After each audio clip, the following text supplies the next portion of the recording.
खबर निकलकर सामने आ रही है बिजनौर से। चांदपुर सियाओं में एक नया मामला प्रकाश में आया। सियाओं के रहने वाले गंगा सहाय शर्मा ने अपनी बेटी लोकेश शर्मा की शादी जिला बुलंदशहर तहसील सिकंदराबाद के गांव मेहता जागीर में राधेश्याम शर्मा के बेटे योगेश शर्मा के साथ 14 साल पहले 18 मई 2008 को पूरी रीति रिवाज के साथ की थी। 2 साल तक सब ठीक रहा, लेकिन 2 साल के बाद एक बेटी हुई। इसके बाद लोकेश शर्मा ने बताया कि उसके साथ मारपीट शुरू कर दी गई। उसके 2 साल बाद लोकेश ने एक बेटे को जन्म दिया। उसके बाद समझो लोकेश शर्मा की जिंदगी में भूचाल आ गया। उसने बताया शाम को शराब पीकर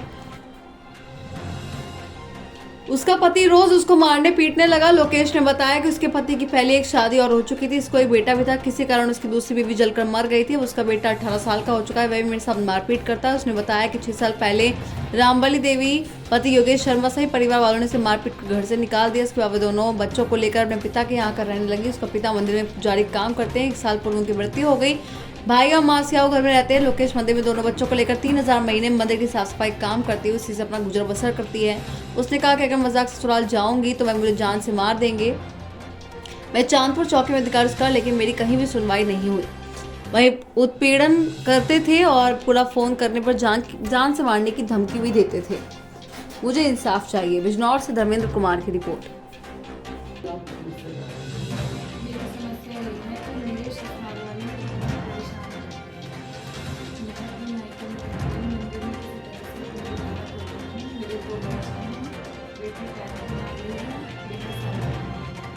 मेरी ससुराल में सब सरकारी जॉब वाले हैं।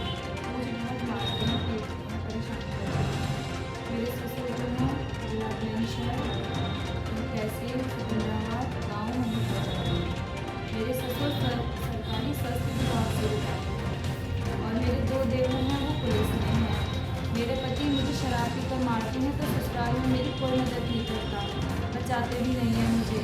और मैं देवरों से हाथ जोड़ती हूँ। मैंने कहा आप मेरे पति से मुझे बचा लो और ये मुझे मार दे शराब पी के, तुम मदद करो। तो मेरे देवर दोनों कहते हैं तुम भाग जाओ यहाँ से, चली जाओ, कहीं दूसरी जगह कर लो, देख लो। बताओ मुझे इस तरह से मारते पीटते हैं तो मैं क्या करूँ, कहाँ जाऊँ, क्या गुजारा करूँगी। मैं मंदिर में गुजारा कर रही हूँ। सरकार कहती है कि बेटी पढ़ाओ बेटी बचाओ। अब बताओ मेरी बेटी 10वीं में आ गई, मैं कहाँ से पढ़ाऊँ जब मेरे पास कुछ साधन नहीं है, तो मैं क्या करूँ। मेरे पीहर में भी बताओ, मैं अपने पीहर की कब तक बोझ बनी रहूँगी, अपने पीहर में कब तक रहूँगी, अपने पीहर में मंदिर में गुजारा कर रही हूँ। मेरे पिताजी अभी एक्सपायर हो गए तो मैं पीहर में भी बताओ मंदिर में रह के गुजारा करती हूँ, कैसे करूँ। मंदिर में मेरे साथ ही रहते हैं मेरे बच्चे, मेरी बेटी भी मेरे साथ ही रहती है और मैं 3000 रुपये मंदिर में मिलते हैं। बताओ मैं उसमें खा भी लूँगी, बच्चों को भी पढ़ा लूँगी, कैसे गुजारा कर लूँगी। मंदिर तो आज है, कल निकाल देंगे हमें मंदिर से, तो फिर मैं कहाँ सड़क पर भटकती फिरूँगी। बताओ मैं कहाँ जाऊँगी।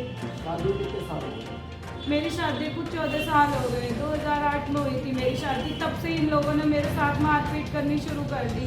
जब से मेरे 2 बच्चे हुए तब से इन्होंने मुझे परेशान करना शुरू कर दिया। मेरे ससुर राधेश्याम शर्मा और सास रंगूली है और देवर का नाम है, बड़े देवर का नाम है ज्ञानेंद्र शर्मा, छोटे देवर का नाम है पुष्पेंद्र शर्मा। मेरठ में ड्यूटी है इनकी पुलिस में और ज्ञानेंद्र शर्मा CISF में है।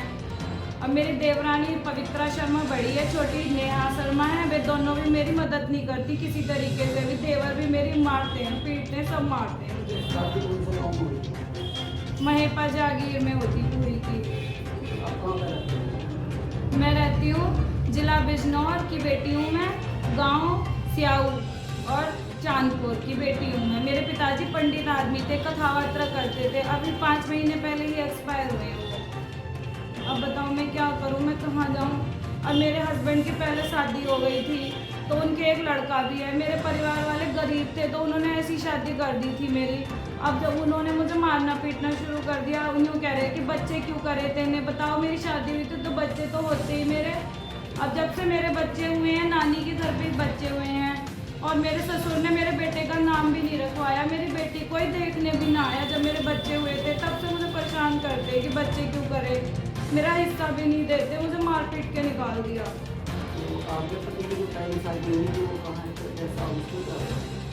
जो मेरे पति की पहली शादी हुई थी वो वहीं से हुई थी, जेवर रोड पे उनका गांव है रामपुर, वहाँ से हुई थी। तो गांव पक्ष के लोग तो सभी ये कहते हैं कि इन्होंने जला के मार दी और मेरी ससुराल में मुझे ये बताते हैं कि हमने जला के नहीं मारी, लेकिन सभी यही कहते हैं वो जल के ही मरी थी। अब जब उनको कोई मर गई तो मुझे भी मार देंगे, वे तो मेरे बच्चों को भी मार देंगे। मुझे वहाँ नहीं जाना, बस मुझे यही है कि सरकार मेरी बेटी को पढ़वाए लिखाए, मेरी मदद करे, मुझे मकान दिलवा दो। मैं कहाँ रहूँगी, मेरा कोई घर नहीं। बच्चा भी है उनके पहला बच्चा है, एक लड़का है, वो भी परेशान करता है मुझे, सब परेशान करते हैं। उसको मेरे खिलाफ भड़का दिया मेरे ससुर ने। मम्मी कितने साल का है? वो 18 साल का हो गया है, 19 साल में चल रहा है। आपके पति भी जॉब करते हैं? मेरे पति कुछ नहीं करते, बस गांव में खेती में करते थे, तो खेती में वो शराब पी के सारा दिन जंगल में ही पड़े रहते हैं, घर पे भी नहीं आते। आगे आप जमानत करते हैं? जब भी वो शाम को आते हैं तो हमारे साथ में मारपीट करते हैं बहुत तेज, और मेरी बेटी को भी बाल पकड़ के मारते हैं। और जब मैं सास ससुर के पास मदद के लिए जाती हूँ तो मुझे देख के गेट लगा देते हैं वो, और धक्का मार देते हैं।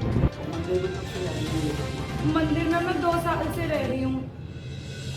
मम्मी अब मंदिर में से भी मेरे पति फ़ोन करते हैं तो मंदिर वालों के पास में भी यही कहते हैं कि इसे निकाल दो, इसे करके मत खान दो। बताओ, मैं मंदिर से भी निकालने के लिए कहते हैं मेरे पति। मंदिर में आए दिन आके शराब पी के ड्रामा करते हैं, पुलिस को बुलवाते हैं मंदिर में भी। अब मुझे मंदिर से मम्मी। निकाल देंगे। बड़े शहर में मम्मी मोहल्ले में रहते उनको उन लड़के ने फायर करी थी। उनके वे जो है ना बहुत बदमाशी गिरी करते हैं उनके गांव में। मेरे ससुर ये कहते हैं, मेरे देवर, कि जितना पैसा हम पे इतना पैसा है कि हम तुझे खरीद लेंगे, और जहाँ तक तुझसे जाए वहाँ तक चली जा, हम पैसे वाले जीत जाएंगे। जब हमने पहली मार दी तो तुझे भी मार देंगे, हमारा कुछ ना बिगाड़ने का। वे हर टाइम पैसों का ही घमंड दिखाते हैं मुझे। अब बताओ मैं क्या करूँ। उनके लड़के ने तो अभी गलत काम भी करा, गोली चला दी थी, तो उनके ऊपर केस लग गया था। वे गलत काम करते रहते हैं उनके घर में। तो आप क्या चाहते हो, आप वहाँ जाना चाहोगी या नहीं? मैं वहाँ नहीं जाना चाहूँगी क्योंकि मुझे वे मार देंगे। मुझे यही डर है कि जब उन्होंने पहली वाली मार दी मुझे भी मार देंगे। मैं वहाँ नहीं जाऊँगी, बस मुझे यही है, मेरे बच्चों का खर्चा दिलवा दो। अब मैंने यहाँ अपने चांदपुर में भी पुलिस में करी थी तो मेरी कोई सुनवाई नहीं हुई। कर दिया अभी की थी कहाँ? मैंने थाने में भी करी थी, कोतवाली चांदपुर। चांदपुर में, कोतवाली चांदपुर में करी थी मैंने, सुगढ़ मिल में, लेकिन मेरी कोई सुनवाई नहीं करती। मैं बहुत गरीब हूँ, मेरे पास पैसे नहीं है, मैं कहाँ से लाऊं। तहसील में जाती हूँ, कोर्ट कचहरी में, सब ये कहते हैं पैसे लगेंगे, हर चीज़ में वकील भी करेंगे तो पैसे।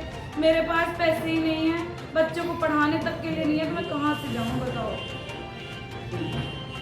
मेरी मदद की जाए बस।